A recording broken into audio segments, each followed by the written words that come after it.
Motorhead Garage, the program that each week introduces you to and shows you how to install the latest in exciting and innovative products for your vehicle. Now here's your host, Dave Dobson.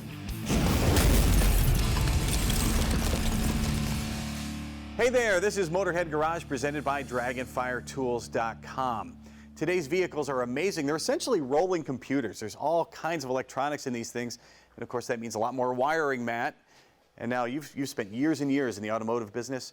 What are some of the things you see, some of the complications that come along with wiring messes like we have in vehicles today?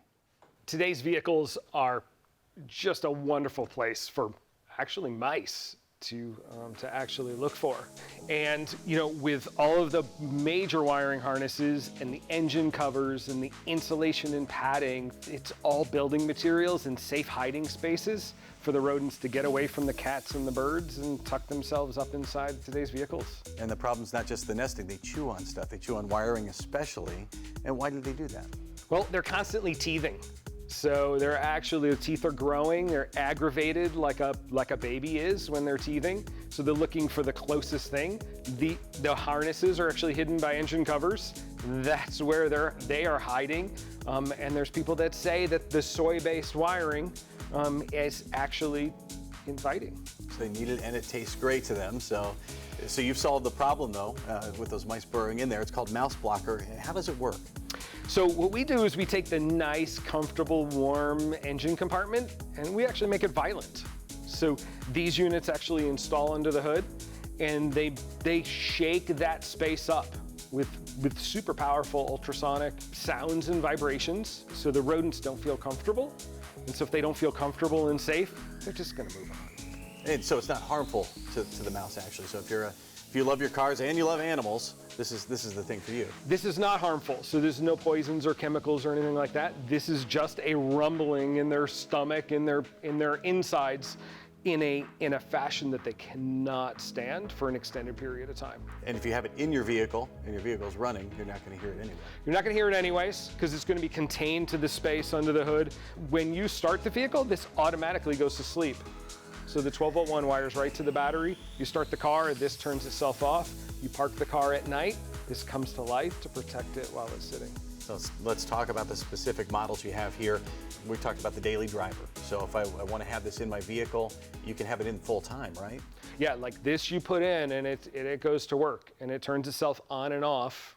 If the vehicle sits for an extended period of time, you're on vacation or something like that and the battery voltage drops, this actually shuts itself off to protect the battery. So when you come home, it will still start. So that's all built right into that. So it's super smart. And what if I've got a vehicle, I don't want to install this, and maybe it's a show car, maybe there's a classic or something like that. I don't want to install it in the vehicle and I don't drive it as often. What other solutions do you have? So vehicles that sit for more than 7 to 10 days, it's a great question because people have tractors and campers and RVs and show cars and motorcycles and stuff and there's seasons and stuff, times we can't drive them. So we have a plug-in version of the Pro. And these both have our proprietary eviction mode, so they hit at 115 decibels on the highest setting, but this just plugs in simply to an extension cord. And then you set it on your asset, you set it under the hood of whatever you're trying to protect, plug it in, and let it do its thing. Very good. And then here, this is the 1000. This is obviously a bigger unit. This doesn't go under your hood. How do we use this and how do we use it in conjunction with the Pro? So this is a large space rodent deterrent. So this is designed with 4 long-range speakers to protect a 2-car garage. Direct protection here, then generic protection with the 1000. So we drive them out of the car, we keep them out of the car, then we drive them out of the space with the 1000. This is whisper quiet because we know it's in an open air environment, so you cannot hear this at all. Maybe little chirps here and there, but this is whisper quiet for that large space. Now I know some folks are watching this thinking, I've got a cat, or I've got mouse traps. I don't need the mouse blocker. Hear that all the time. The mice are actually hiding in your car from your cat. Why not help your cat? This drives them out of the spaces where your cat can't get, so your cat can actually do its job. You can let your cat do its job, let nature take its course. You don't have to use messy poisons. You can be humane to the mouse.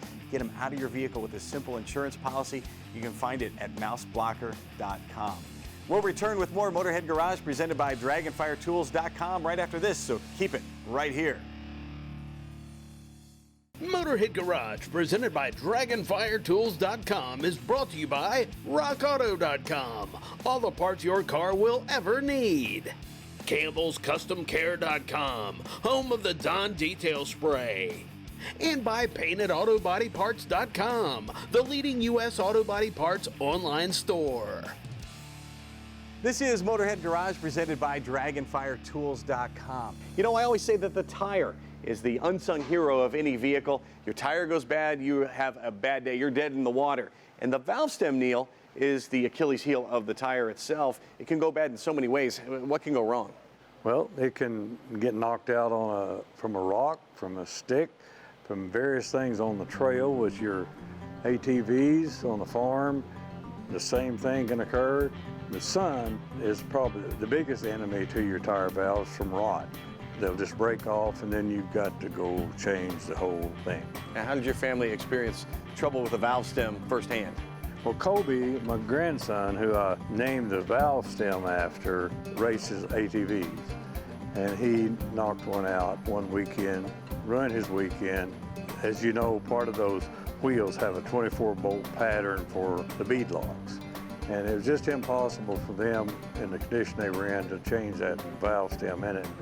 Needless to say, he was hacked off. And I just saw this thing. It just appeared in front of my eyes. And I told Colby, the next time you go out, you'll have a tire valve you can install from the outside of your wheel. Let's see how it works. This is the one I built for Colby. Okay, that's the original Colby valve right there. And then we get into the production, and we have this one we deem as an emergency valve. And this particular valve will fit your tractors and things, anything that has a 5/8 diameter hole in it. We have the little stubby, which is very small. It doesn't stick out too much from the small wheels, such as your lawnmowers, your ATVs, things of that nature.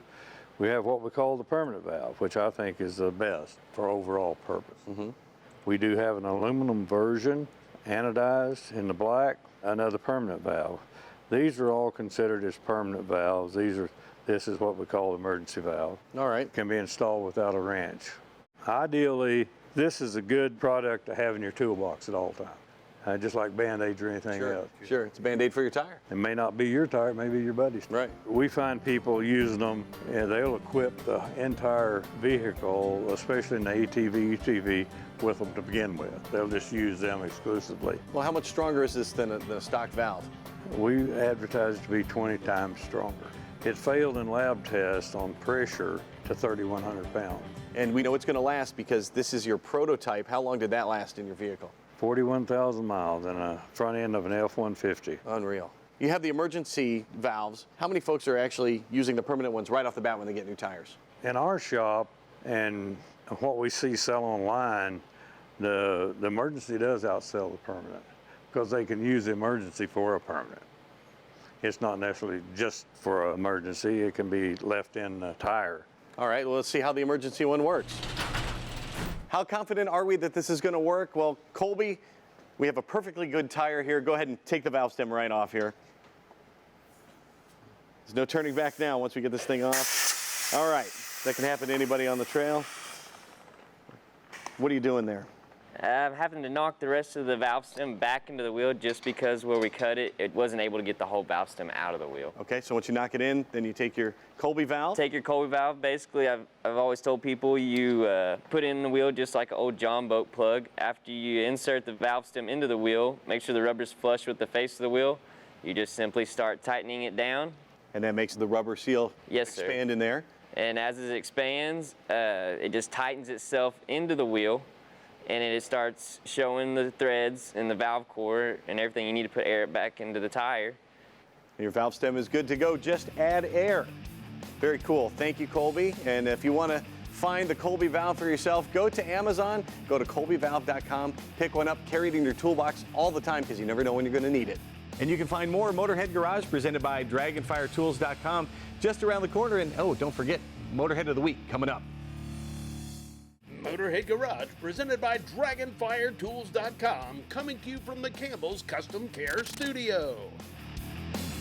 We are Motorhead Garage, presented by DragonfireTools.com, coming at you from the Campbell's Custom Care Studio. You know, whether you're a pro or an amateur, working on your car can be difficult because it's so hard to see sometimes. Of course, if you're like me, you got a 6-year-old holding a flashlight, not that consistent. I love you, Lincoln, but not that great to work on the flashlight.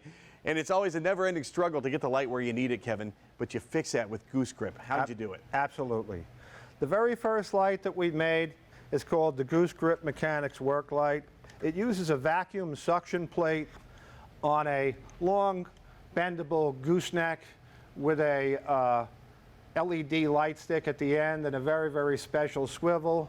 And it looks a little crazy, I know, but what we do is we take this, if we're working under the hood, we're going to take this, which is a vacuum suction plate, otherwise known as a suction cup, and we're going to take this and we're going to put it through where the hood and the wiper shelf meet, and we're simply going to guide that through, position the suction cup down at the lower end of the windshield, and we're going to clip the handles.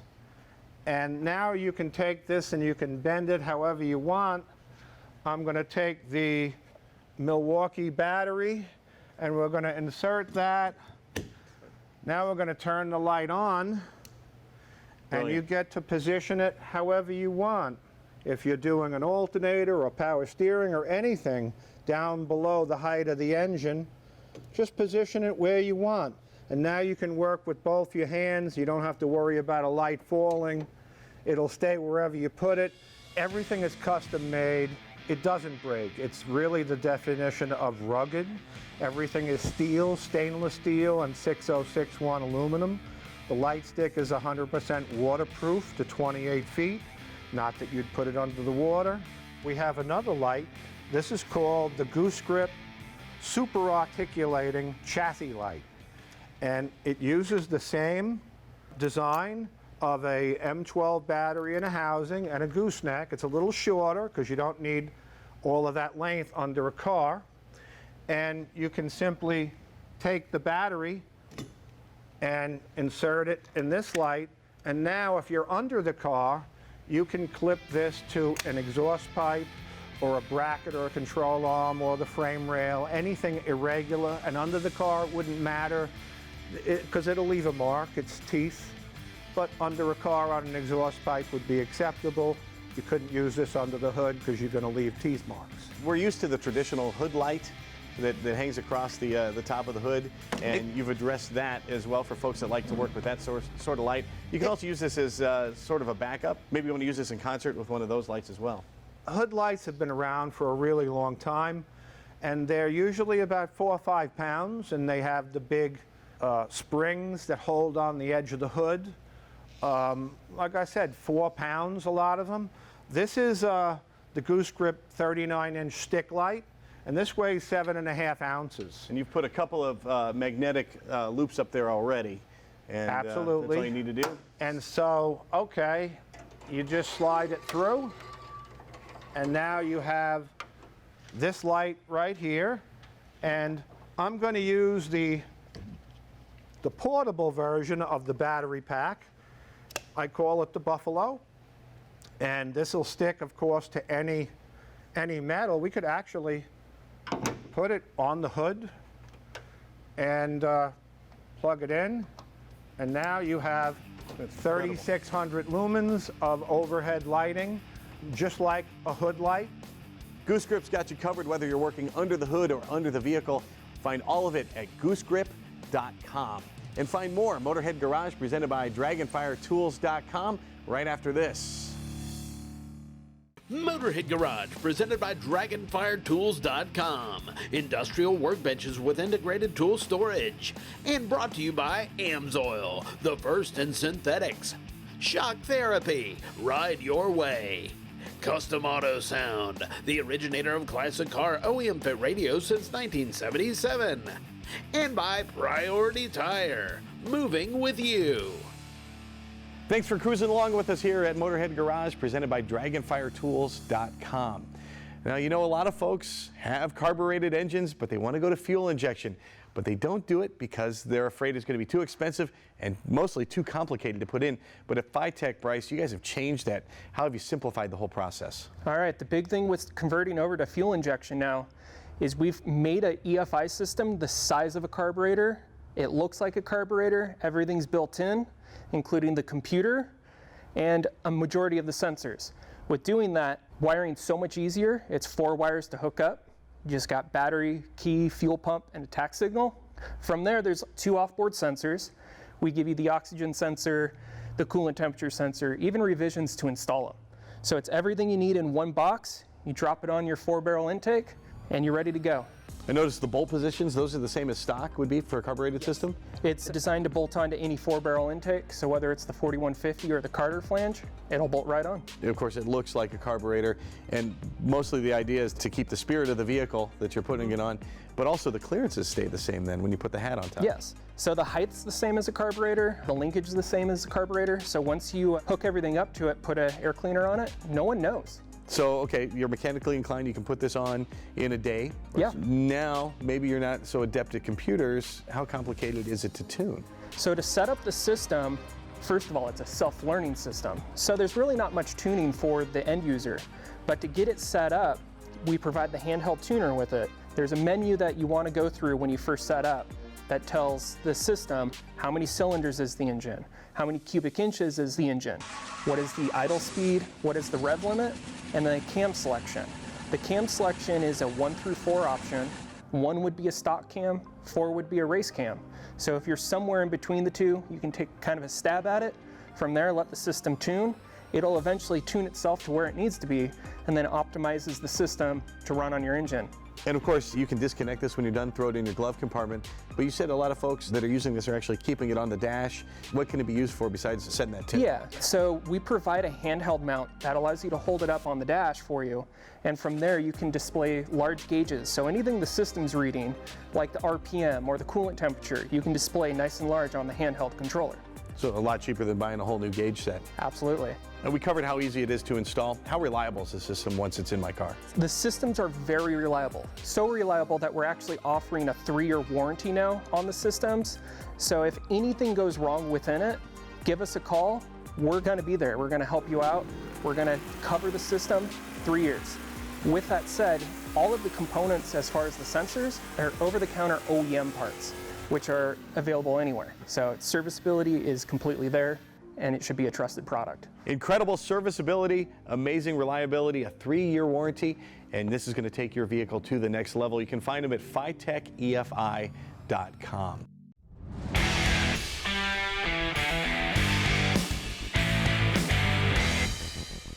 Transmissions have evolved from the 2-speed power glide to the 8-speed to 10-speed automatic transmissions today.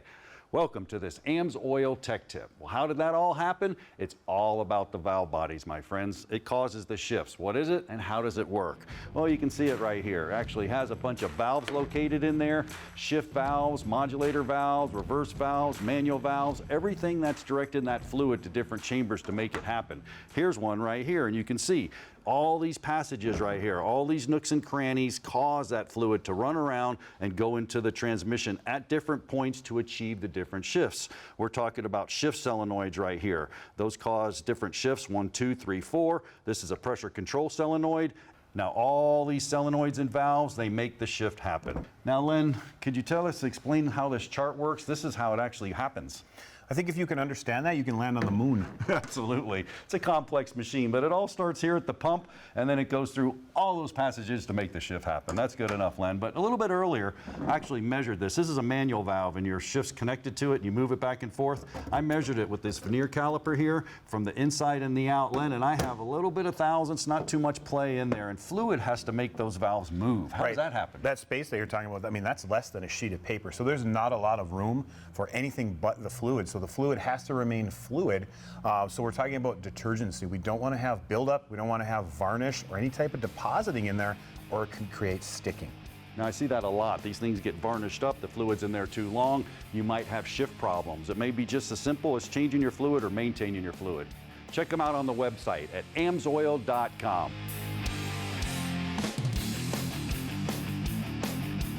We got a note from a viewer named Don Griffin, and he was thrilled to nominate his best friend Clive Whitaker to be our PaintedAutoParts.com Motorhead of the Week. And I said they're best friends. It's an improbable friendship. Don is from the tiny island of Nevis in the Caribbean, Clive is from Zimbabwe, and they were both living in Orlando over 15 years ago, and they were part of a group doing Sunday morning motorcycle rides. Don says he and Clive discovered they had a common passion for speed and adrenaline, and in the years since then, they've been best friends, taking road trips to see races all over the U.S. and sometimes even crewing for various amateur road racing teams. As for Clive, his love for racing started in Africa when he was a kid. He'd climb the fence to watch race cars at his local track in Bulawayo, and that's when he was hooked. He's worked as a marshal for MotoGP racing and even for Formula One in Miami. And if Clive's not at the track, you can find him on his motorcycle. One of his biggest accomplishments, the 1,000-mile Iron Butt Challenge from Florida all the way over to Texas. Don says no one deserves to be the PaintedAutoParts.com Motorhead of the Week more than his brother from another mother, Clive Whitaker. And we agree, although you've been right there with him, Don, so you most certainly win honorable mention. Well, now it's your turn. Head on over to MotorheadGarage.tv. Tell us who should be the next Motorhead of the Week, presented by PaintedAutoParts.com. Could be you, could be someone you know. Hey, we're going to show you more of the greatest aftermarket gear for your vehicle when we do this again next week on Motorhead Garage, presented by DragonfireTools.com. We'll see you then.